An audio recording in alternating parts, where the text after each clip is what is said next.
Hello from Portland, Oregon. My name is Barbara Steinberg, and I welcome you to this workshop on accelerating literacy, how to utilize multi-tiered systems of support, which is inclusive of high-impact tutoring for students of all ages and grades to make exponential gains in literacy. And why are you attending this workshop? Why do we all need to acquire this knowledge? Well, I want to start with an assumption. And the assumption is that our why is anchored in a knowing that learning to read is a civil right. And perhaps, like me, you never received this background knowledge in your teacher prep program. You maybe have been working with curriculum that isn't aligned to the science of reading. And all of that is okay because when we know better, we do better. This here is Simon Sinek, and Simon Sinek has the golden circle, he calls it. He says that so much of what we do in the world focuses on what to do and how to do it. And I know for me as a teacher, I have been to so many professional trainings that have focused on here's the assessment, here's how you administer it, here's how you score it, but no one ever taught me the why. And same with curriculum. And I truly believe that a curriculum doesn't teach, a trained teacher does. And so we are going to spend a bit of time in this understanding of our why. But our why extends beyond the curriculum that we teach and the assessments we administer. Our why comes back to that knowing that every child deserves the right to learn how to read. And when we look at the common characteristics between juvenile delinquency and illiteracy, we see that the parallel of 66% of students who can't read proficiently by the end of fourth grade may end up in jail or on welfare. We see that 85% of juveniles who face trial are functionally illiterate. In the research world, we call this the school to prison pipeline. And you may be aware that the National Association on Educational Progress releases scores, and they have been for decades. And nearly 2/3 of America's students are reading at or below basic. The good news is this: the delta between these statistics and where science shows us and tells us we can get to is our opportunity gap. And what science says is that 95% of students can learn to read if, so there's the qualifier there, if provided explicit instruction in foundational reading skills. Now, of course, we are going to talk about all of the factors that contribute to skilled reading, but to get to 95%, we have to know what to teach, and we need to know how to teach it. When we think about the body of work called the science of reading, we need to have a common definition. This term, although relatively new, is a body of research that is not new at all. In fact, when I left the classroom in 2010 and started this work, I was offering a workshop called The Reading Brain. There was no term science of reading.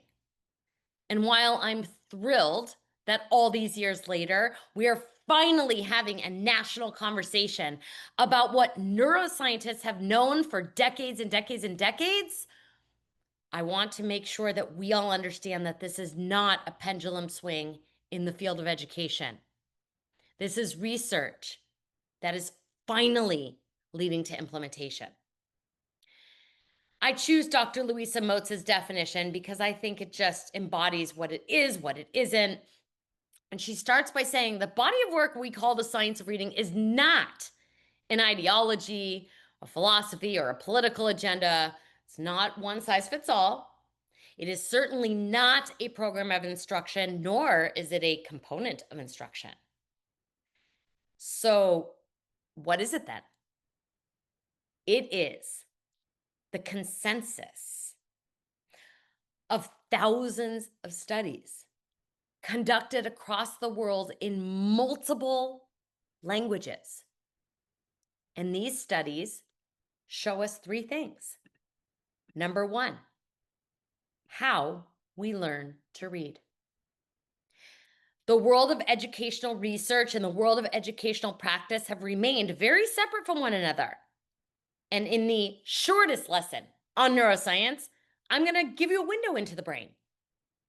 That informs what we teach and how we teach it. The second thing the science of reading teaches us is what goes wrong when students don't learn.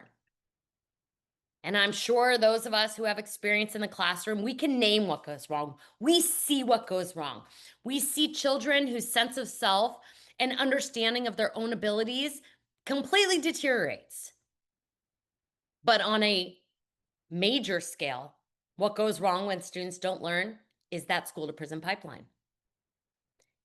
And lastly, what kind of instruction is most likely to work the best for the most students? The one thing that is absolutely finite for every teacher and every student is the number of minutes they are in school. We cannot get more of them. And while there is research to support all of the things that we as teachers want to do, we have to look at the research and ask the question, what evidence is there to support this practice?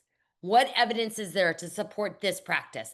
It's not that X over here necessarily is causing harm or having a detrimental impact, but because time is finite, we have to focus on what works best for the most students.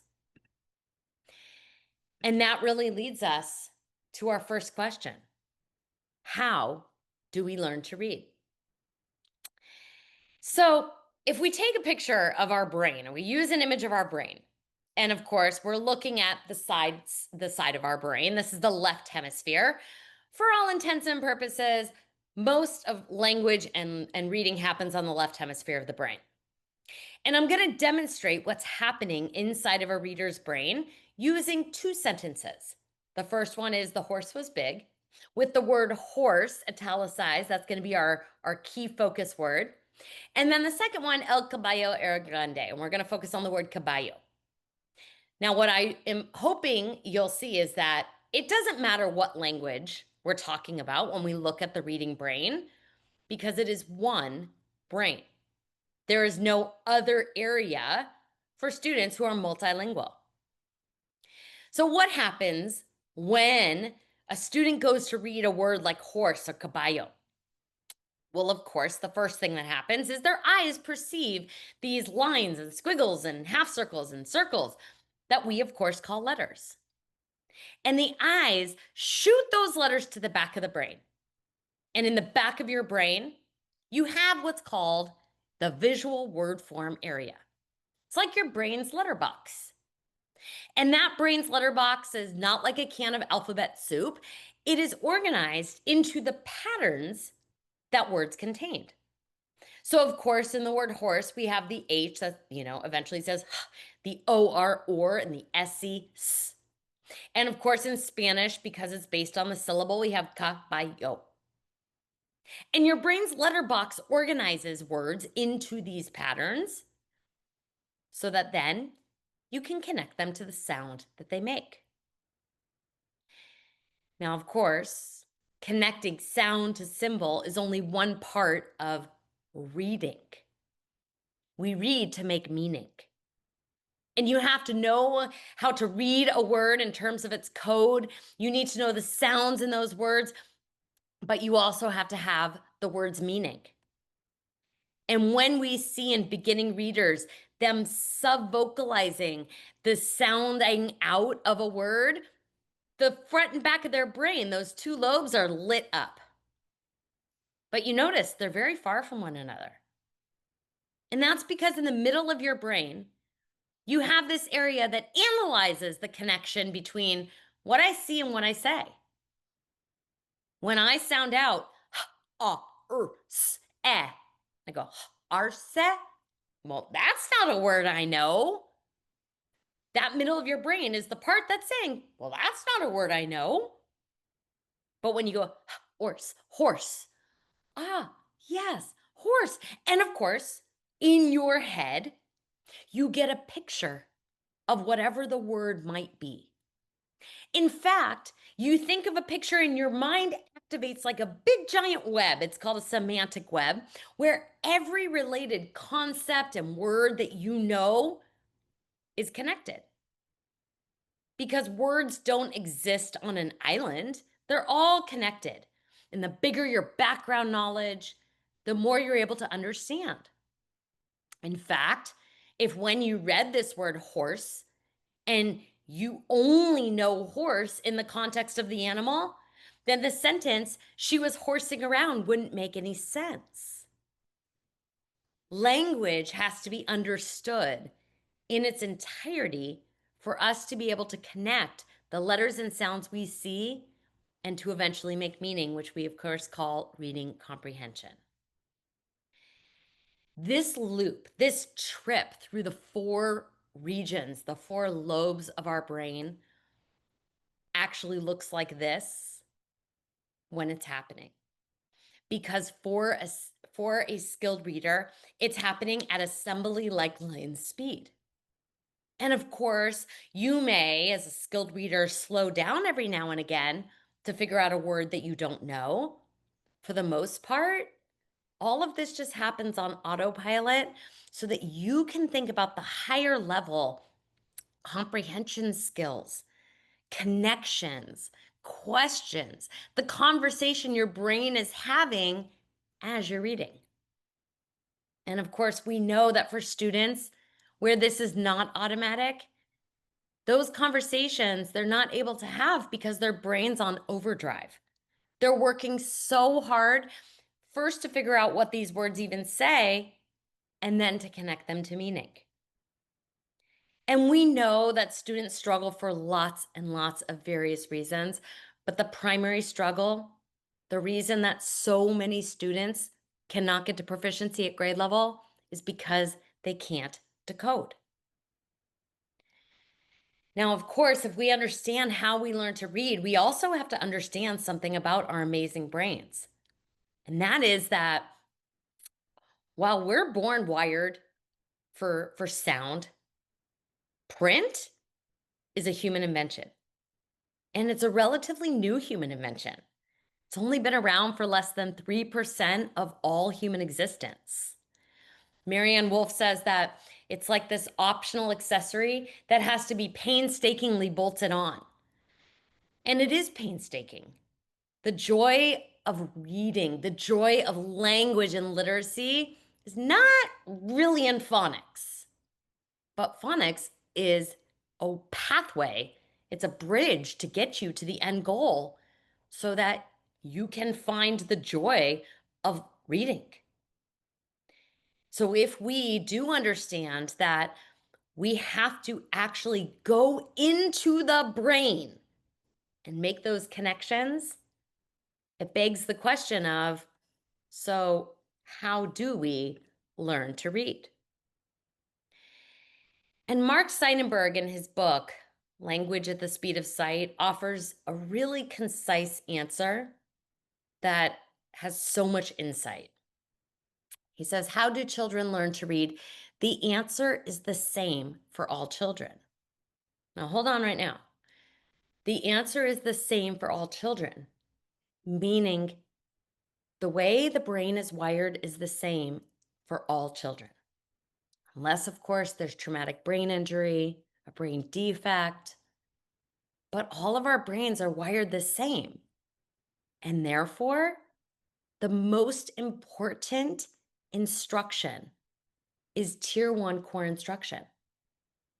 Every child's brain requires the same instruction. And he goes on to say, cultural or economic or educational circumstances will affect some children's progress, therefore making it more difficult. And they're going to need tiered interventions and some high dosage tutoring. But at the end of the day, what they need doesn't change. And that understanding is foundational to learning and to teaching. And while, of course, I'm going to really focus on how do we intensify instruction for students not responding to Tier 1, I do that with the understanding that no amount of intervention can replace an insufficient core program of instruction. So if we understand that what every child needs to learn is the same, what are those things? What do they need to learn? If you haven't ever seen this image before, you're going to want to potentially pause and really spend some time with it. But I want to introduce you to Scarborough's reading rope. In 2001, Hollis Scarborough, a researcher, gave us this beautiful image for representing and helping us understand what's involved in skilled reading, because it is a complex linguistic process. And her rope starts over here with this tightly bound rope, which of course represents skilled reading, which is quite simply being able to read with fluency and being able to comprehend. And the image says if you take this rope and you uncoil it, it uncoils into two major strands.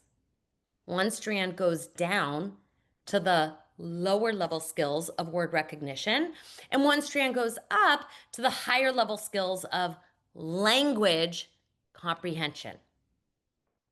Notice it says language comprehension. Reading comprehension is an outcome. If we first look at these lower level skills, we see that word recognition, which means you can read it accurately, you can read it automatically, involves three things: phonological awareness, decoding, and the opposite, which is encoding, and then sight recognition of familiar words. And we're going to spend a lot of time with these three strands because when we look at the needs of students not responding to Tier 1 instruction, most of the time it's because of lower level deficits. Sometimes I hear people saying K2 you learn to read, and then 3rd and above you read to learn. And of course, at every grade level you read to learn. But what is somewhat true about that is in K2, if these lower level skills do not become increasingly automatic, then in 3rd grade and 5th and 7th and 9th and 11th and so on, when all of your brain needs to focus on not only what do these words mean, but what do they mean in the context of this phrase, of this sentence, of this text? What inferences do I need to make to understand this text? And if my brain has to devote any energy to just figuring out what the words on the page say, I'm not going to be able to do those higher level language skills. So yes, in K2, you do learn to read, but that's not all you do. Because while learning how to read, which is the technical phonics, it's finite. Once you know all of the patterns of English, you can decode any word. But every single student and every one of us are always going to be English learners. We are all always growing our vocabulary and background knowledge. We are coming to sentences where we're like, wow, the syntax of that sentence makes this hard to understand. We are all continuing to grow our language skills. And of course, there are 5 distinct strands representing language. And while I wish that I had the time to go into those, it's where the richness of language resides. Our focus, of course, is going to be on the lower 3. Why? Because a focus on these in the early grades is essential for future reading success. Not just for some, but for all. We're going to start with phonological awareness. Now, phonological awareness was first identified by the National Reading Panel Report in the year 2000. At the time of this presentation, that is 25 years ago. And since then, phonological awareness instruction has become known. Its importance is known. And of course, when we think about an alphabetic code like English, where we have only 26 letters that make 44 sounds or phonemes, but can be written more than 1,000 different ways, in order to make those word combinations, you have to be able to isolate and blend and segment the individual sounds within words. And this is something our brains are not naturally wired to do. We don't speak like this. But to decode and to encode, you have to master that ability. We know that phonological awareness predicts later outcomes in reading better than variables like intelligence or socioeconomic status or vocabulary knowledge. We know that phoneme awareness weaknesses are the common thread, the through line for poor readers and spellers. And we also know that direct instruction really benefits both beginning readers and spellers and those who are struggling. Now let's talk about the second strand, which is decoding. Decoding, which is inclusive of the alphabetic principle, which means that you understand that words are made up of individual sounds and symbols. It involves connecting sounds to symbols for spelling. And while there are many different ways of teaching phonics, the only method that has been empirically shown to have superior results is phonics instruction that is explicit and systematic. The National Reading Panel Report said that it significantly improves students' reading and spelling in KN1. It significantly improves students' ability to comprehend. It's beneficial for all students, regardless of socioeconomic status. It's helpful in preventing reading difficulties for at-risk students. And it's beneficial in helping students who are already having difficulty learning to read. Now, there's two key words in here: explicit and systematic. And I want to make sure we have a common definition of those words, because we're going to keep coming back to them. And maybe you're going to see how different explicit systematic instruction is from embedded phonics, for example, where we just teach a pattern when it comes up in a word. Systematic means that it's layered from the easiest and simplest concepts to the most complex. Anytime you are either a beginning learner of anything or you're a struggling learner of anything, you want the information organized from the simplest to the most complex. Since we're looking at this through the lens of foundational skills, you're looking at the staircase, the metaphorical staircase of, we start teaching students the written code with just the consonants and vowels. We then teach them digraphs and blends. They read little CVC words like cat and dog and hat before they go on to learning a digraph and a blend, and then a silent E and an open syllable. And as you move up in the grade and you get to the end of second grade, you've gotten to the end of the staircase. And like I said, decoding is finite. Doesn't mean you'll understand every word that you can read, but you can decode it. It's why I can decode a list of multisyllabic nonsense words. There's no meaning, but I know what those individual sound symbol patterns say. Now, the word explicit, I'm going to use the analogy of learning to cook. And I want to start by saying that we're going to watch a video of Dr. Anita Archer explaining explicitness. And she says it's not a program, it's a practice. We get better and better when we practice explicitness. Now, the analogy of cooking is that there are some people who we call chefs who can look in the pantry and look in the fridge and they can intuit what flavors go together. And similar to the world of cooking, where there are very few individuals of this caliber, the same is true with learning to read. There are very few individuals who will just learn on their own. And then there's the pedigree of chef that just needs a basic guide. They know that a drizzle of olive oil and a dash of salt, they know how much that is. And they're able to build that same amazing dish that the chef did with just a basic guide. And if we use data as an analogy, that would represent the third of students who are proficient at reading in spite of perhaps being taught in a method that isn't aligned to what the research and science says works best. And then, of course, there's the chef, represented by the tablespoon of olive oil, who needs to be told it is exactly a tablespoon of olive oil. And when they're given the specificity of exactly how much and in what order and how long to cook it for, they can create the same dish as that chef. But without that explicit recipe, it's a guessing game. And that's exactly what reading and spelling have become for so many students. What's called a psycholinguistic guessing game. I don't know what this word says, so I'm going to look for as many hints as possible. I'm going to look at the pictures. I'm going to look at context. I'm going to look at visual cues like first letter and last letter and length and shape.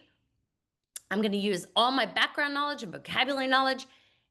And not only is that an incredibly inefficient and exhausting way to read, but eventually you hit a wall.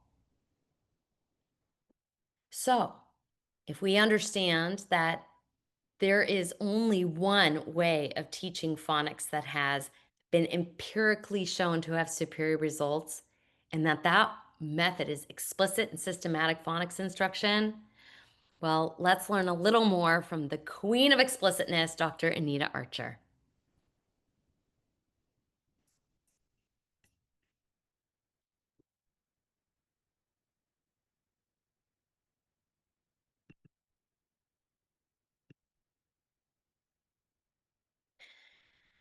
That video I watched hundreds of times, and every time it's a great reminder of both the design of instruction, the delivery of instruction. And I highly recommend watching and rewatching that to refine your practice. But let's move on to the third strand, which is sight recognition of familiar words. Now, you might equate that with high frequency words, which a lot of us have learned are just the words that you learn by heart. We're going to reframe that today. But what sight recognition of familiar words really means is that you come to a word and you know it like that. You know it by sight. You don't have to sound it out. You don't have to chunk it. You don't have to slow down. It is absolutely automatic. That is what we measure as reading fluency. Now, you have to be accurate before you can become automatic. And of course, practice, practice, practice leads to automaticity. Dr. Anita Archer says that no child has ever died.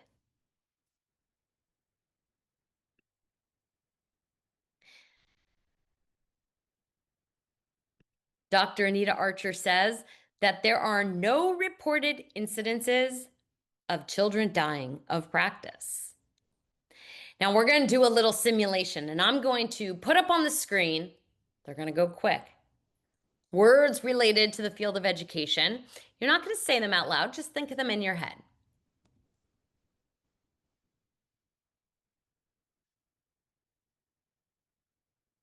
How was that? Now that was very rapid. That is not the rate at which you actually read. But if you were able to recognize and identify those words, even though they're not related at all in pattern Sure, they're all part of education, but you were able to just know them because you have sight recognition. And how did that develop? From copious amounts of practice. So that your brain's letterbox back here could store the patterns and know exactly how to identify words. These three strands are foundational skills. And while phonological awareness is the bridge between spoken language and written language, and decoding and encoding is our instruction for accuracy and sight recognition is practice for automaticity, we need all of them to get to the end goal of fluency. Because Scarborough's reading rope says that fluency and reading comprehension are outcomes, they're the goals. And to work towards those, we have to teach at every layer of these strands. And how do we do that? Well, the goal of our time together is to, in the most efficient way possible, build a bridge between the knowing. The knowing is the science of reading. That this body of research tells us our brains aren't naturally wired to read. That every child needs to learn the same things. And that those same things are comprised of both language skills and word recognition skills, all of which are part of the science of reading, by the way. But that knowing leads us to the doing. Because the science of reading is not a curriculum, it's just research. The doing, the curriculum, is called structured literacy. Now, what an interesting name, because if we look at the meanings of those words, I first want to start with the word literacy. It doesn't say structured reading. Literacy means what I hear, what I say, what I see, and what I write. And we are creating literate children. And we are creating students who have both oral language and we are helping students become confident and capable in both their oral language skills and their written language skills.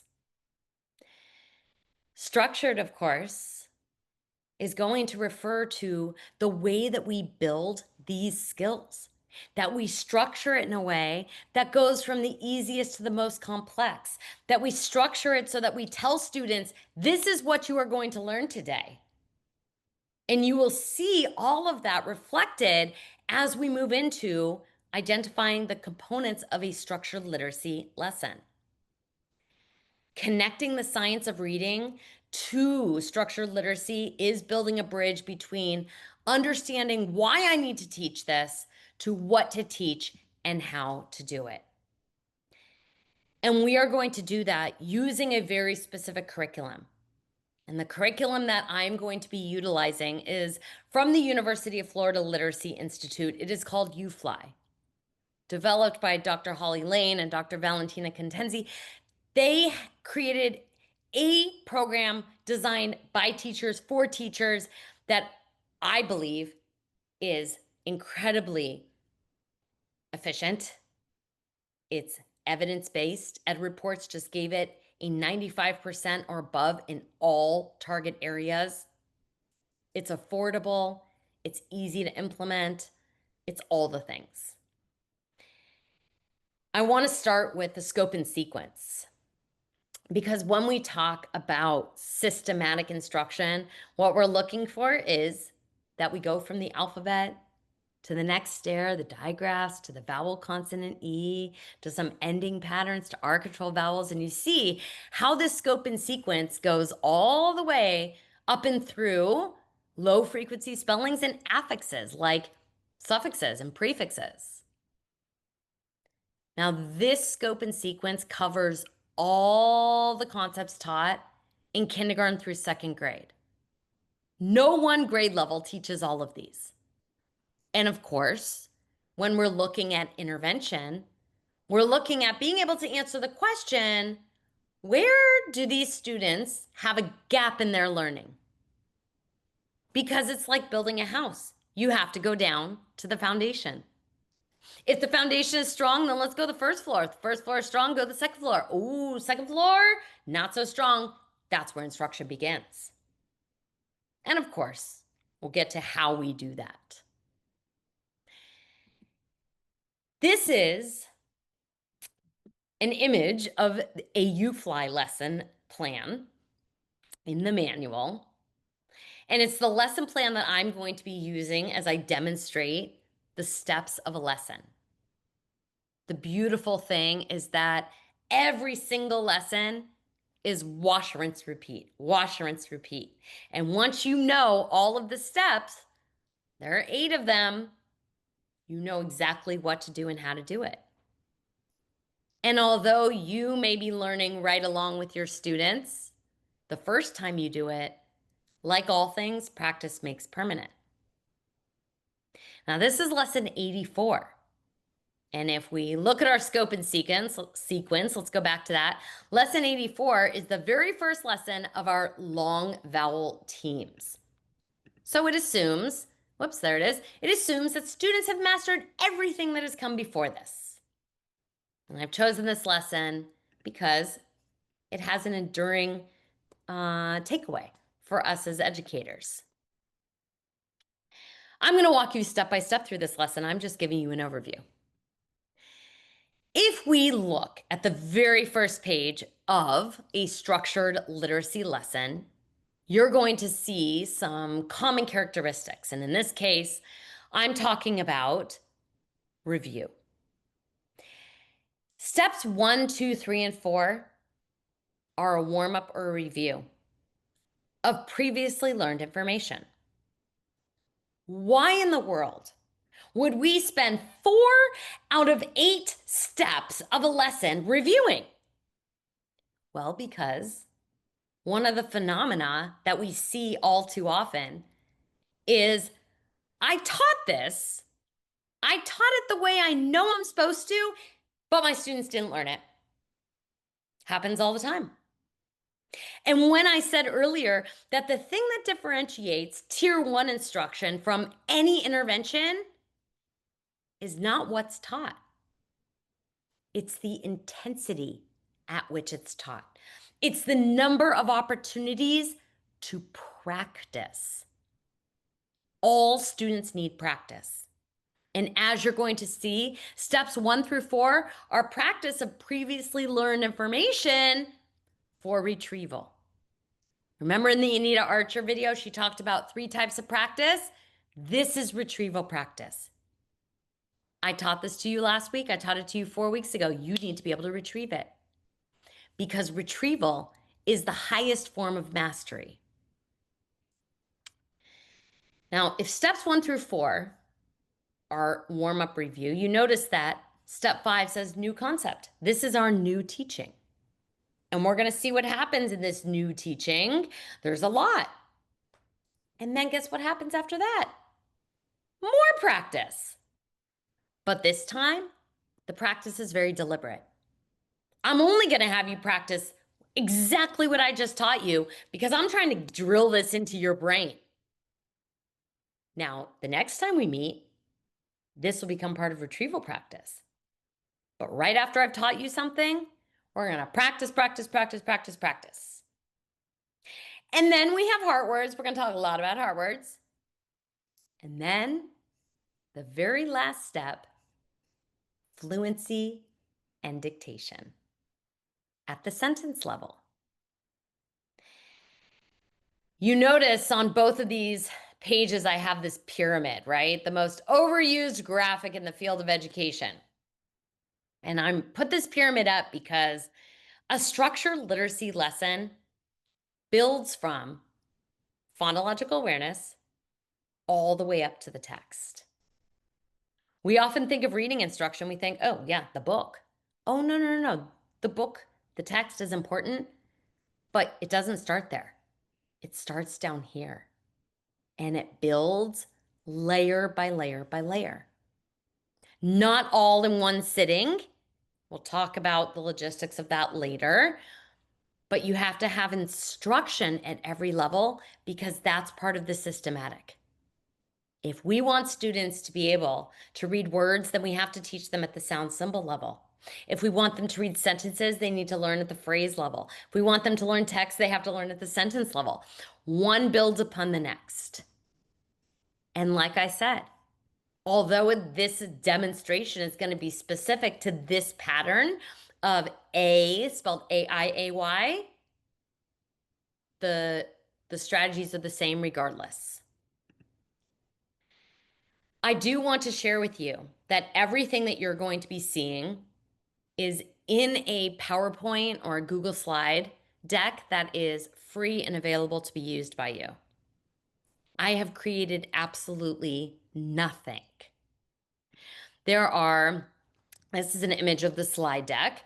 There are decodable stories we're going to talk about using. There's home practice.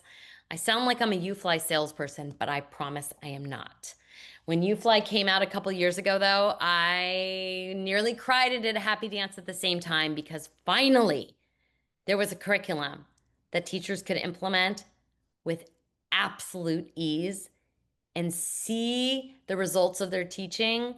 And that's what we want. We don't want anything more than that. The last thing they have are games, because who doesn't love games? All right, so let's begin. I'm going to walk you step by step through these lessons, and at every step, I'm going to share some videos. These have been professionally recorded by somebody associated with UFly, and I'm going to show you both a tier 1 whole group lesson, and I'm going to show you a small group intervention. It's special ed. So you're going to look at, both settings and how different strategies are used to teach the same skill. But at the very top, you see that there's some instructional notes. And of course, these notes are for us, the teachers. And it says that AI spells A at the beginning or middle of a syllable or word. AY spells A at the end of a syllable or word. If you've never really thought about why the word rain is spelled AI and the word pay is spelled AY, you just know it. This is the knowledge that you're going to acquire as you teach this to students.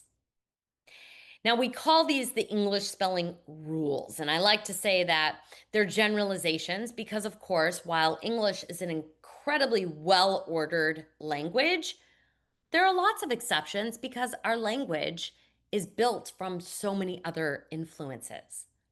So while it's true that English words, they don't end in I. You see a word like ski, S-K-I, and you say, well, that ends in I.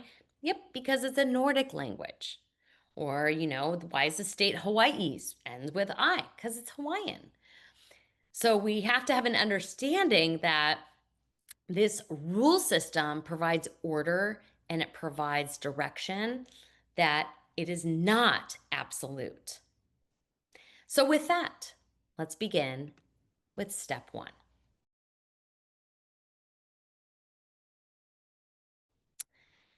Step 1, of course, phonological awareness, the very first strand of Scarborough's reading row. And phonological awareness instruction is brief. And it's brief because so often we spend 10, 12 minutes doing, for example, a Hegarty phonological awareness routine.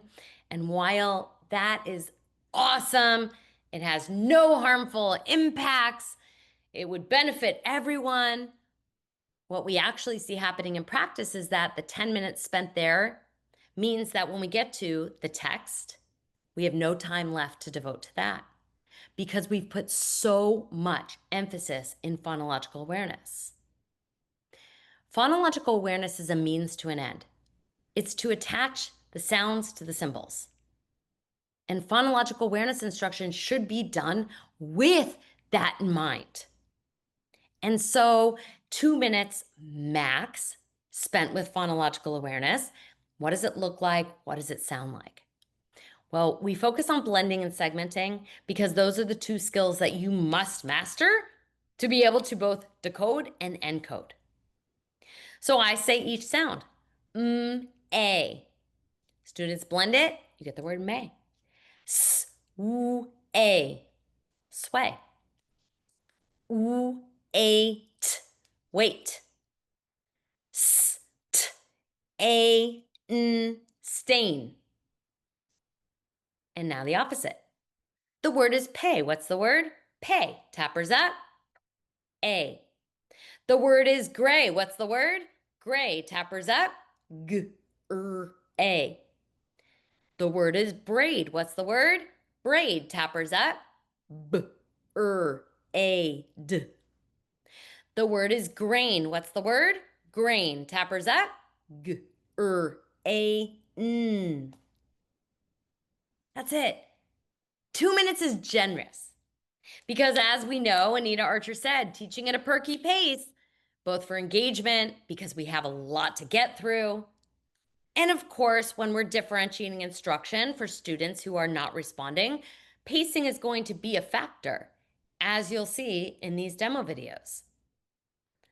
But it's brief, and it's purposeful, and its purpose is to move towards the patterns that represent those sounds.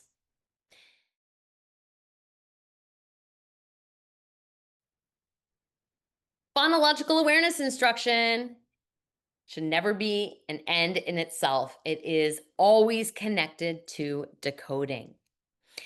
So that brings us now to warming up our eyes. We've warmed up our ears, let's warm up our eyes. You'll notice that step 2 is the visual drill. Now we're looking here, remember, this is lesson 84. Students have learned 83 other graphemes, which are letter or letter combinations. We're not going to warm up all 83 of those because, again, while there's 3 minutes devoted to this step, we want it to be quick.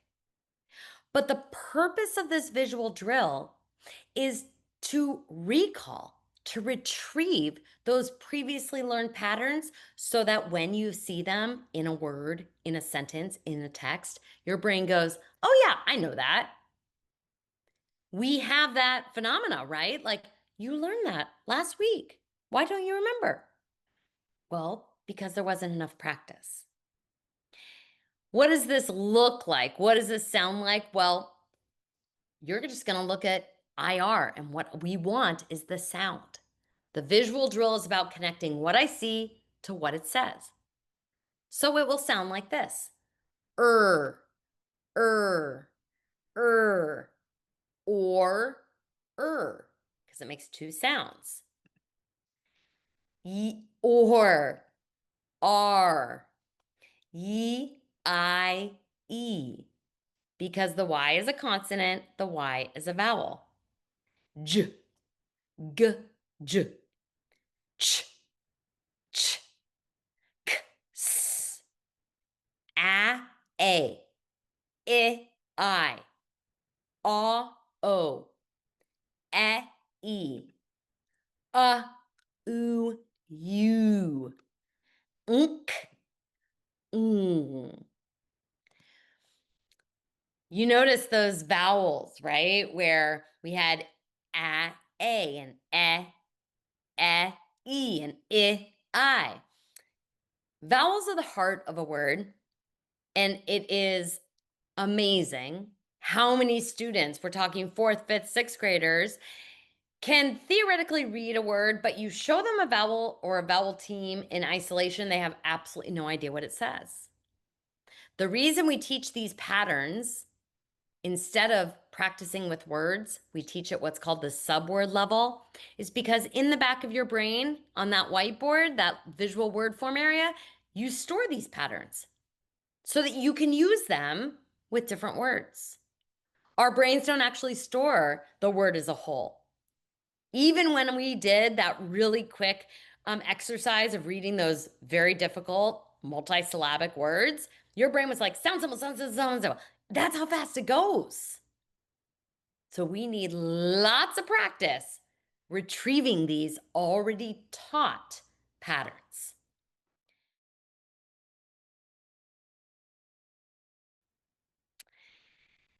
As part of our warm up, we warm up our ears with phonological awareness. We warm up our eyes with a visual drill. And now it's time to warm up our hands. When we think about the connection between what I see and what I say and what I read and what I write, all of that is part of literacy. And of course, when we write something, we remember it. And so, whether we're writing with a pencil, we're writing with our finger, we're writing with our arm, all of these are part of storing these patterns. Now, the auditory drill is me, the teacher, saying a sound, and students writing that sound or writing that symbol that represents that sound. You can imagine by the time we've gotten to lesson 84 and I say students have learned 4 ways to spell And as I look at students' whiteboards, I'm able to assess which students have all of those stored and can retrieve them. I'm able to see which students can only retrieve 1 or 2, which students are looking at their neighbor because they don't retrieve any. And this auditory drill is an opportunity for me to do a bit of diagnostic assessment to know how much more review do students need to get these automatic. Because while my scope and sequence might say, just keep going, in intervention, I can only go as fast as my students have mastered. Now, mastery through the auditory drill, of course, and or and are going to keep coming up because R controlled vowels were taught right before this first lesson on vowel teams. But I have to keep that practice because that is how we get to automaticity.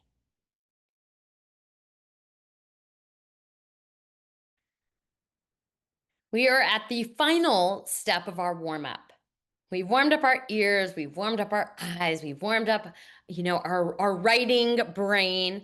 And now we're going to put these together, these sounds and these symbols of previously learned concepts in words. And we're going to do it using what's called the blending drill.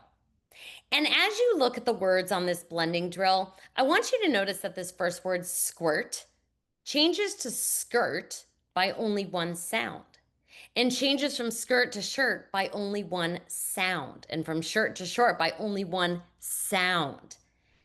Sound is the most important element of these words, and the way that words change is by changing 1 sound, which then, of course, results in changing 1 or more letters in the word. The way that this is done is by putting a word up, and I say, this is the word squirt. Now I'm going to change squirt, and I want you to tell me what changed. Oh, yes, the QU changed to K. The new word is skirt. Now, if we have skirt and I change the sk to sh, what do I have now? Shirt, that's right. And if I change shirt and I change just the R controlled vowel, now it's short. And if I have short and I change the digraph, the beginning sound, I now have sort. Now, of course, in an ideal world, we could just go squirt, skirt, shirt, short, sort, port. And you'll actually see this in the whole class demo. In intervention, we often have to scaffold it to direct students' attention. If they can say short, short, good, short. Now just change sh to s. What do I have now? Sort. Some students will go from short, will go through and say, now change sh to s. What do I have now? And they'll go s, ort. They have to recode it because their working memory is so weak. And part of the practice of explicitness is recognizing student behaviors and knowing what strategies to utilize to help them. Know that the goal is automatic word recognition. Short, sort, port, part, mart, whoops, That's the goal. But until students can do that, we need to provide that scaffold. What's the word? Part. Good. Look at the first sound. What does that say? Change it to What do we have now? Mart. That's right. And getting to that point of being able to conceptually understand that words change because one sound changes. The hallmark of science of reading instruction is that it is a sound first. We don't start by teaching the letters first, we start with sound. And every lesson starts with sound. Every single one of those phonological awareness words had A. I haven't yet taught you A, but I'm warming up your brain. Sound first. So we go through these words.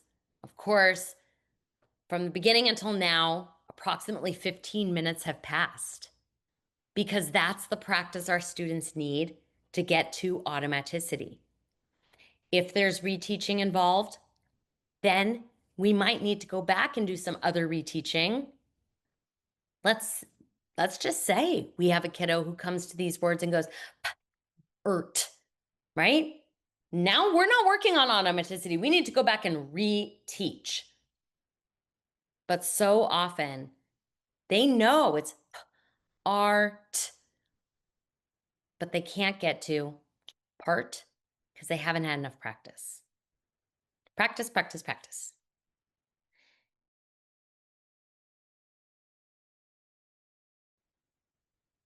We have now reached the crux of the lesson, which of course is teaching something new.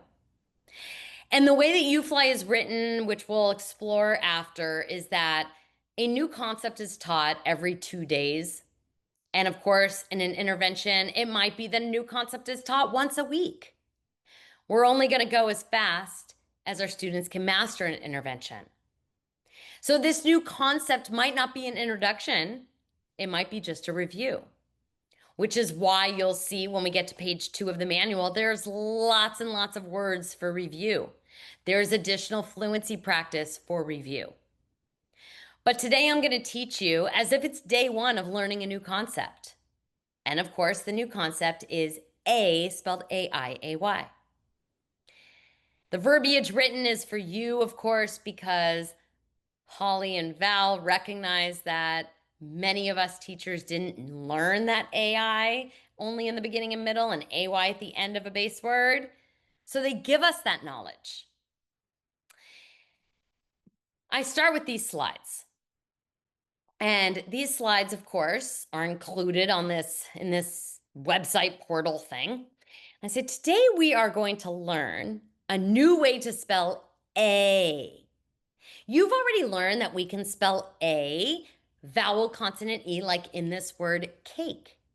And you've also learned that we could spell it A, open syllable A, as in the word baby. Well, today we're learning a new way. And the first way that I want to teach you is AI. AI says A in the beginning or middle of a word, like in the words aim and aid, or bait and mail. And we also can spell A-A-Y when it's at the end, like in the words may and say. Now, you notice when I say this word A, do you see that my lips move? A. Do it with me. Take out your mirror. A. That's right. So when we make our vowel sounds, right? It's continuous. It goes on and on and on and on. And our mouth moves. A.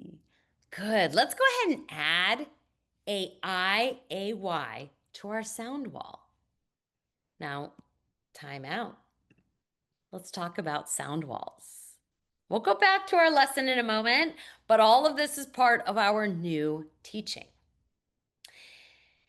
Do you notice in this picture, this little girl is pointing actually to A, the acorn is the key word. And do you see that below that A in the mouth is the A, and then the A consonant E, and then A-I, A-Y. And do you notice that there are 5 additional ways to spell A? When we think about how challenging it is to learn all of the patterns in English, we need to recognize that just because it's up on the board right now doesn't mean it's going to be stored in my visual memory. A sound wall is a permanent representation of what's been taught so students can use it for decoding and encoding. There is a cognitive process called orthographic mapping, which is how we learn to break words down for both decoding and encoding. In this example, the word read, we want students to recognize that EA says E, E-D, and that if they want to spell read, they hear E-D, and they know that that E is not spelled with a single letter E because then it would say red, but it needs a vowel team.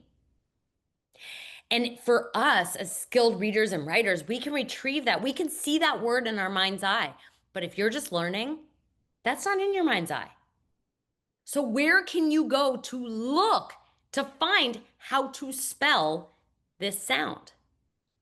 And the answer is a sound wall. It guides students in connecting the sounds to the symbols, the phonemes to the graphemes. Every single word that you can recognize like this gets mapped in your brain like teacher. T-each, sk, And we hear, of course, students modeling and demonstrating this when they're sounding words out. And that process, when practiced enough, becomes a word that you just know by sight.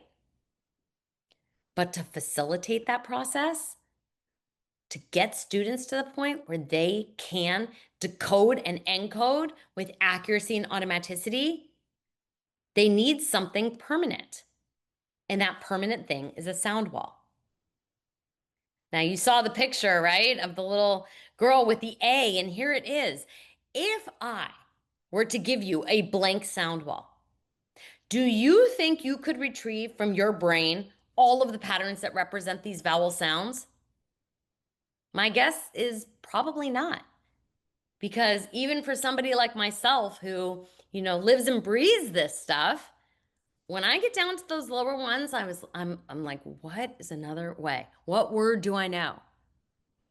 And of course, part of systematic instruction is that we teach these in the order of frequency, and we only add graphemes on a sound wall that have been explicitly taught. So a sound wall for the lesson that I am teaching would include this.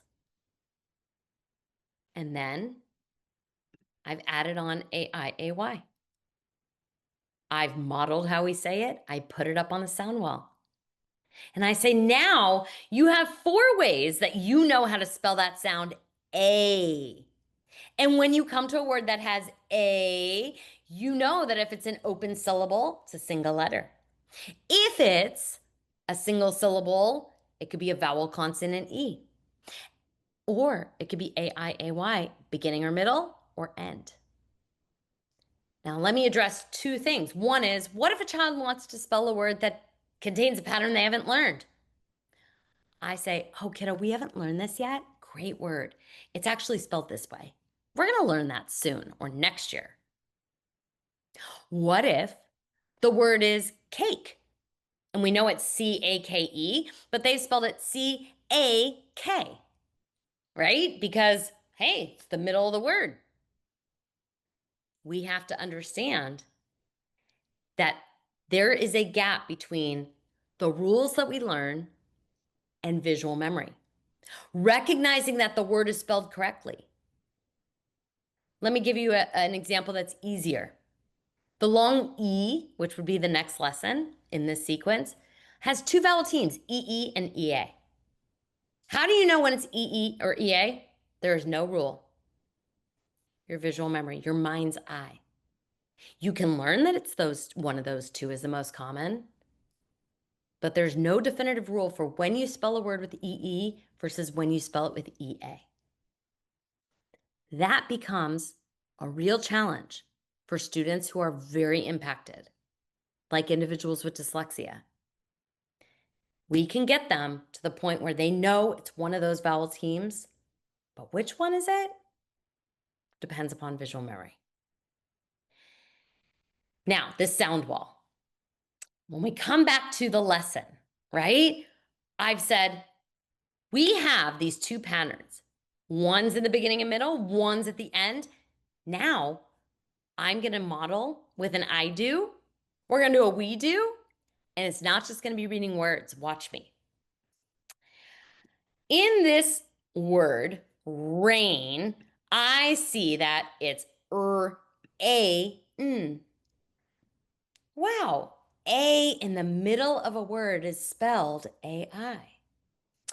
This word is say, and I hear A at the end of a word and it's spelled AY because it's the end of a word. This word is away, and away is spelled AY at the end because A at the end has to be spelled AY. I'm using metacognition to show the students what I'm thinking. This isn't about reading the words.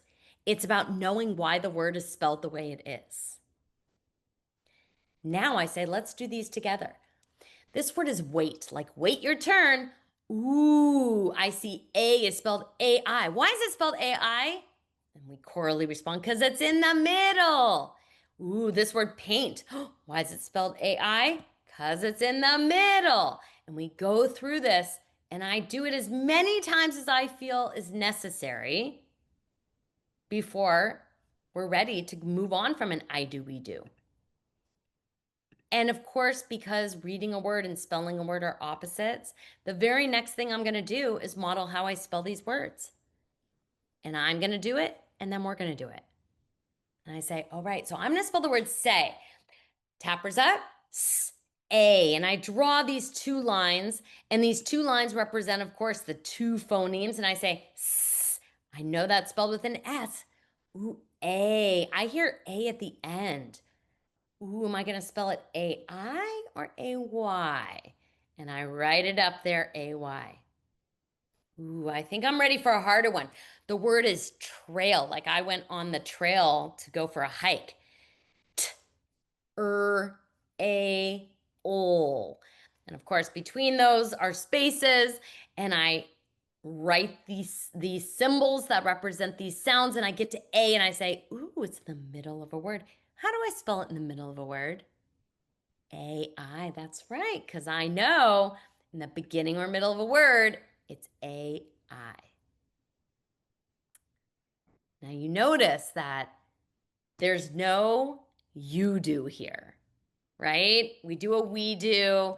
I have students just carpet write depending on their age, grade, or tier of intervention, but there's no you do yet. I'm modeling. And this gradual release, right? Of, well, why would we spell it A-Y, the word may? Why would we spell way A-Y? Is because those who do the talking do the learning. If you're saying the rule, you're committing it to memory. I'm saying the rule. And so often I just see students reading words. Oftentimes they can read the words, but they can't spell them. And the reason they can't spell them is they don't know the rule. So we're teaching reading through spelling, which might be a bit of a shift in our thinking. Of course.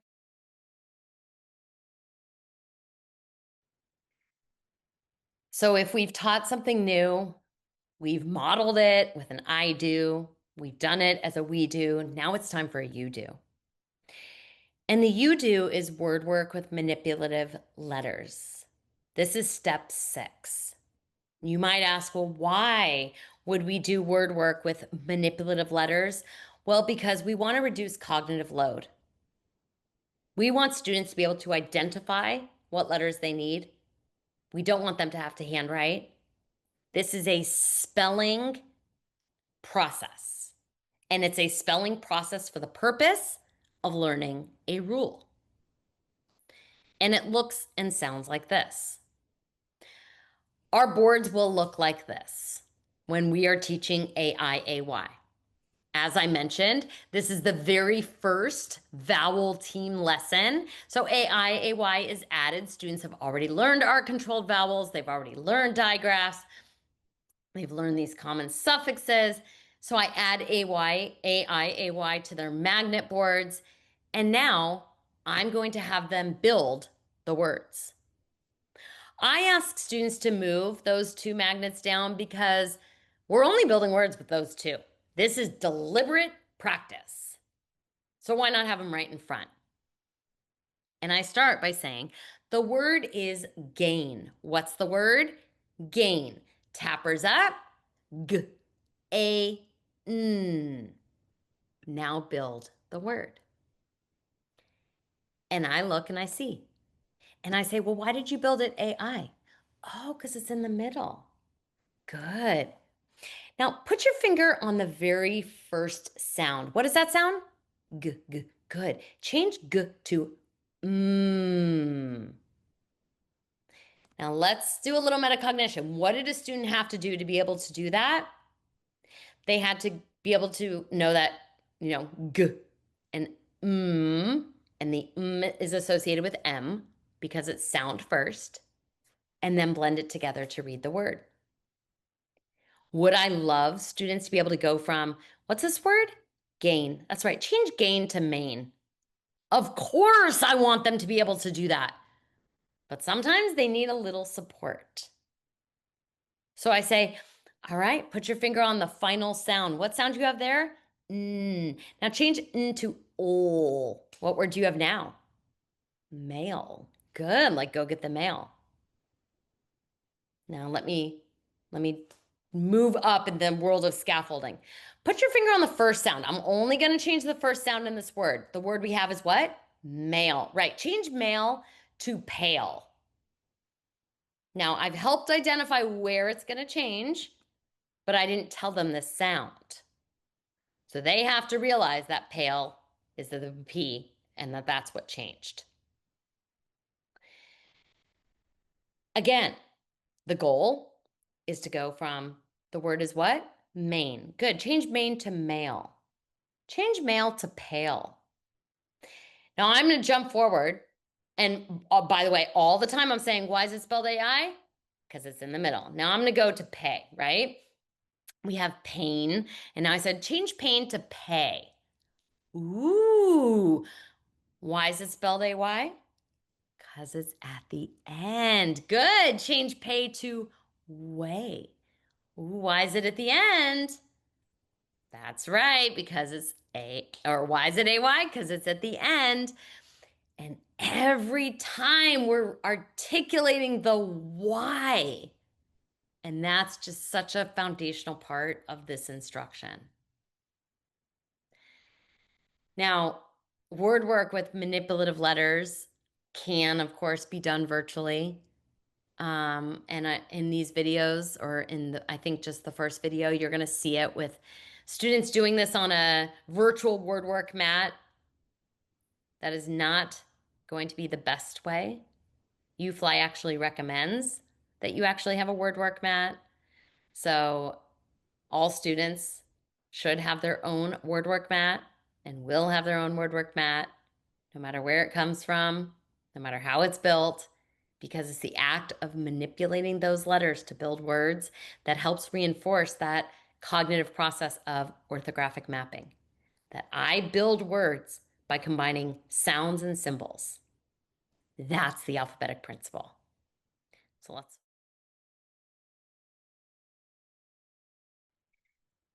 Well, now that we have completely taught a new concept, we've modeled it with I do, we do, you do, we've practiced, we're now going to do additional word work, but it's going to be on this topic of irregular words. Now let's talk about irregular words, right? They're called a whole bunch of different things: high frequency words and crazy words and red words and sight words. And the reality is that there are really two types of irregular word parts. Some of them are permanently irregular, like in the word friend, that IE that says IE doesn't say but it does in friend. That is permanently irregular. We need to learn that part.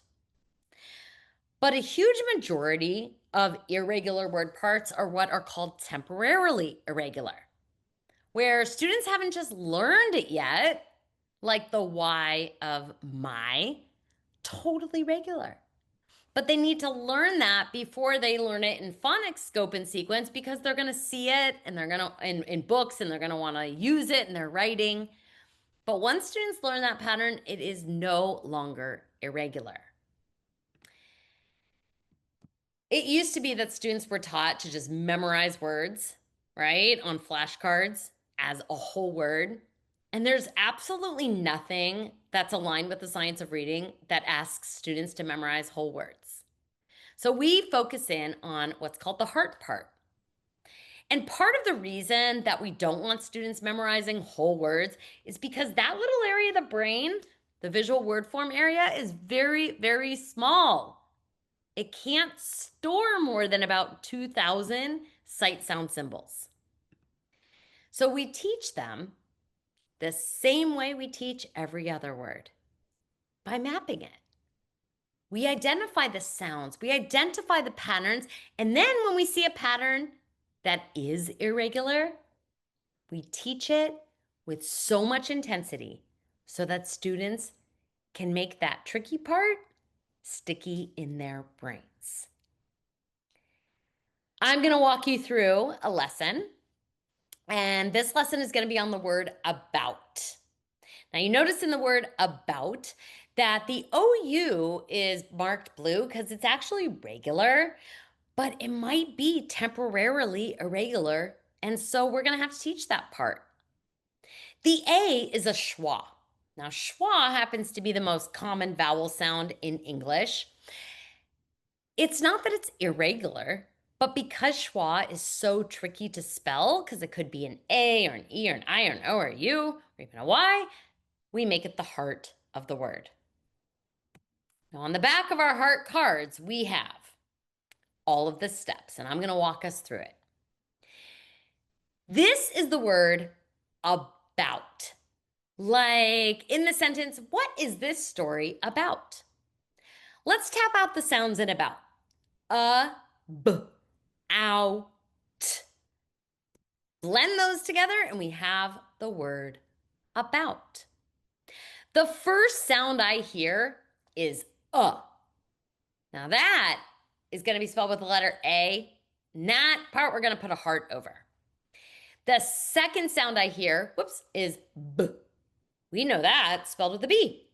The third sound is ow, and we know that that's spelled O-U.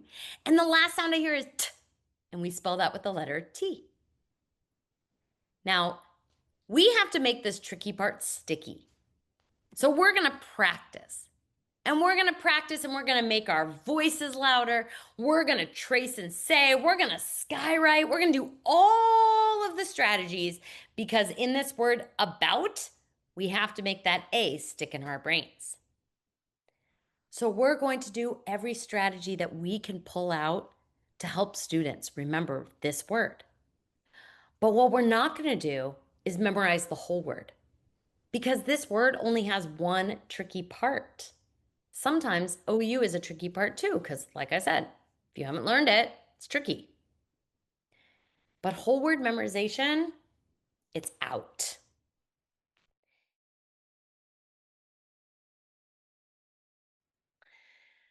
We are finally to the top of the pyramid, the point where we get to put our sounds and symbols together into words, and words together into phrases to make meaning.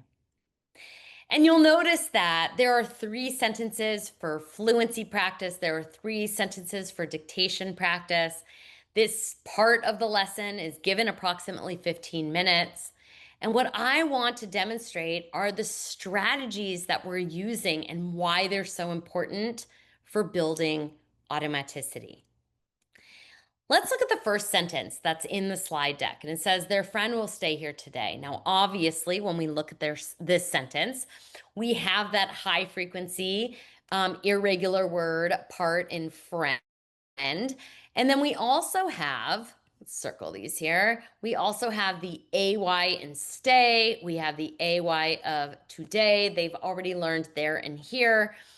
And the very first thing that we want students to do is to read this for accuracy. So I ask students to whisper read. Their friend will stay here today. Are there any words that you need help checking? I ask students. All right, read it aloud to me. And all students in my small group or whole group, whatever the format, say, their friend will stay here today. I, of course, say, I'm so pleased with how accurately you read that. And you read all of the words automatically. So now we're going to work on building prosody. And I say that word, prosody. That's right. Building prosody means that we're going to chunk this sentence.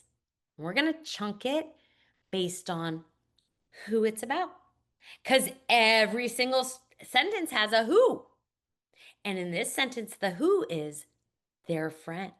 So say that with me. Their friend. Good. Again, their friend. And you notice I'm scooping with my hands, right? And I'm scooping. It's visually on the page too. Their friend. Now, if that's the who, we need to have a do. Because every sentence has a who and a do. What will their friend do? Will stay here. Oh, their friend will stay here. So let's read it two parts. Their friend will stay here. And when are they going to stay here?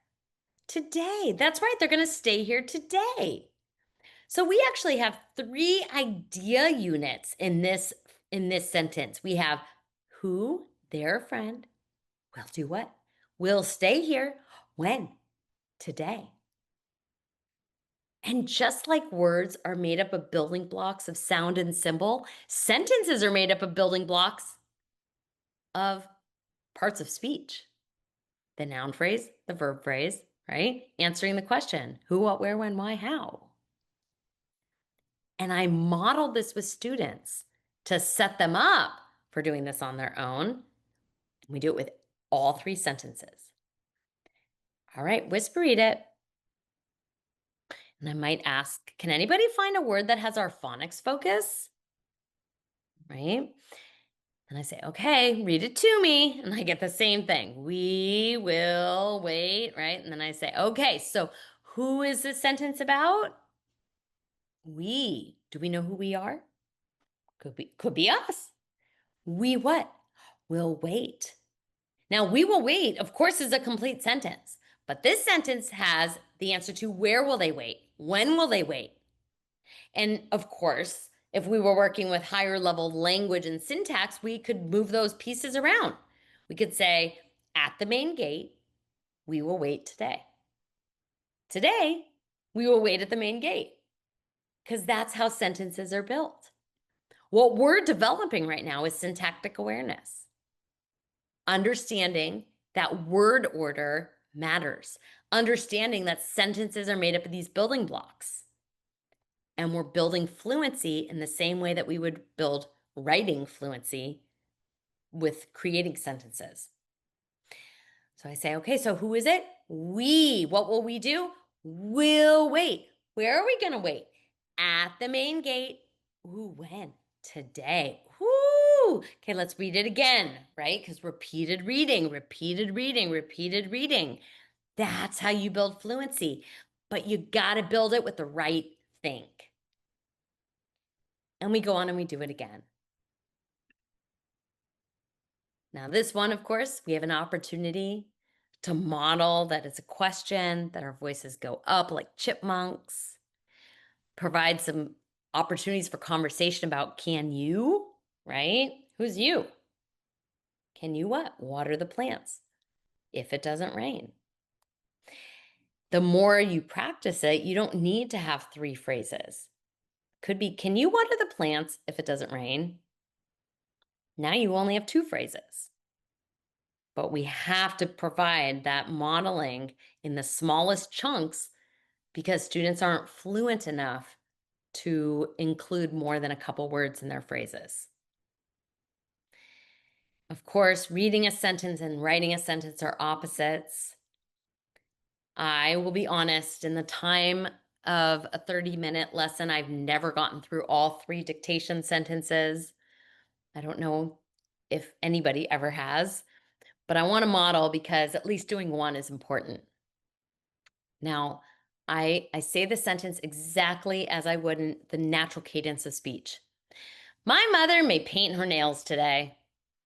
Students repeat it. My mother may paint her nails today. And then I start to read it back, right? Who? My mother. They write it down. My mother what? May paint. May paint what? Her nails today. And then I ask these questions.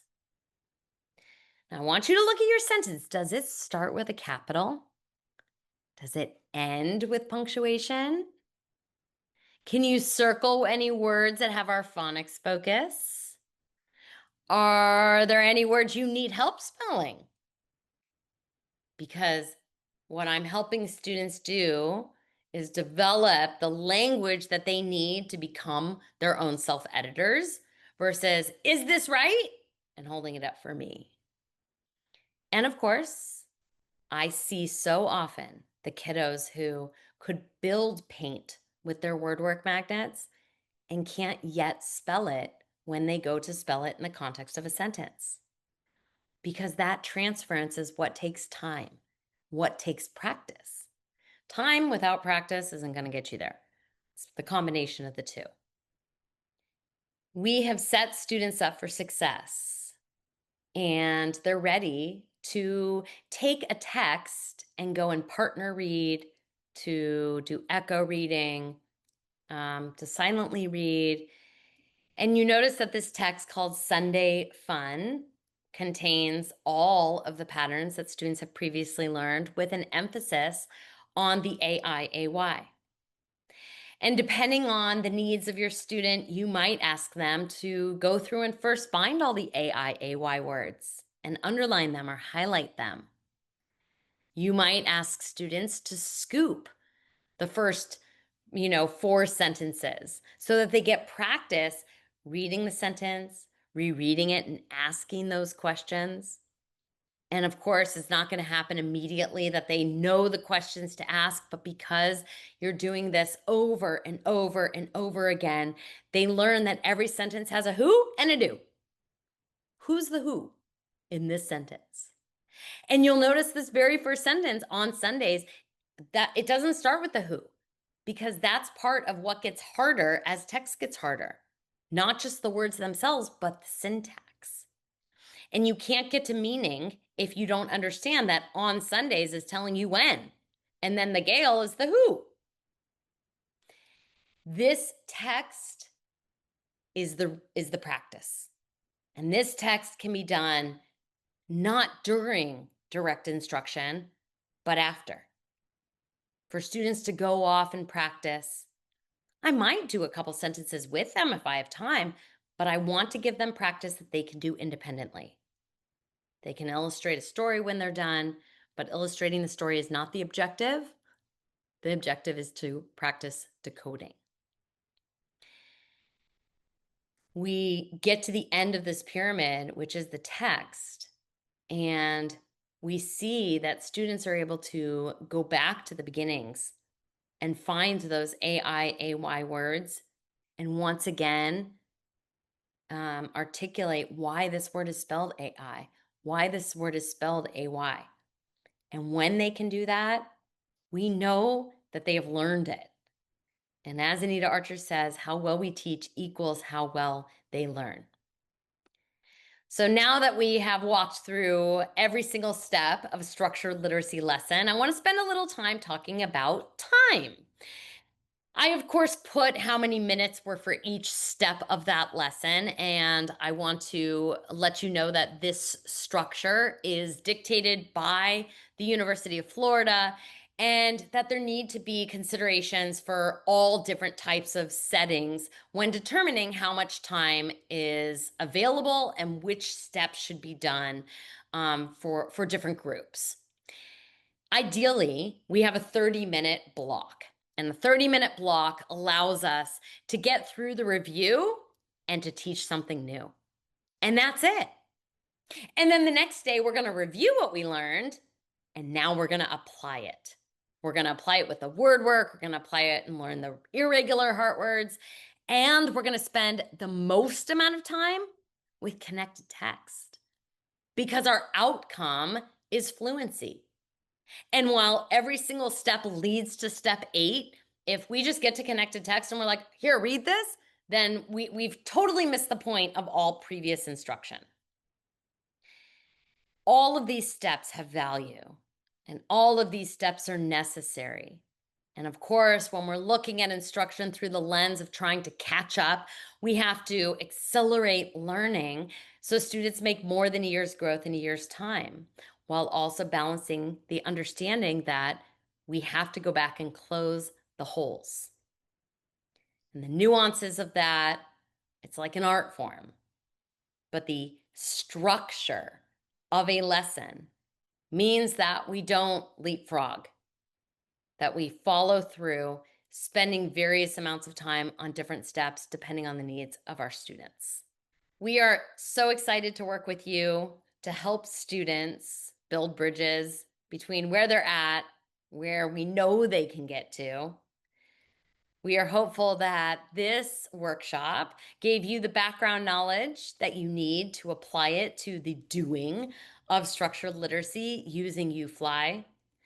That this pyramid visual of what we teach combined with the how, the explicitness and the systematic is what will move the needle for these kids because as I pointed out before, 95% of kids, students, individuals, any age can become a skilled reader.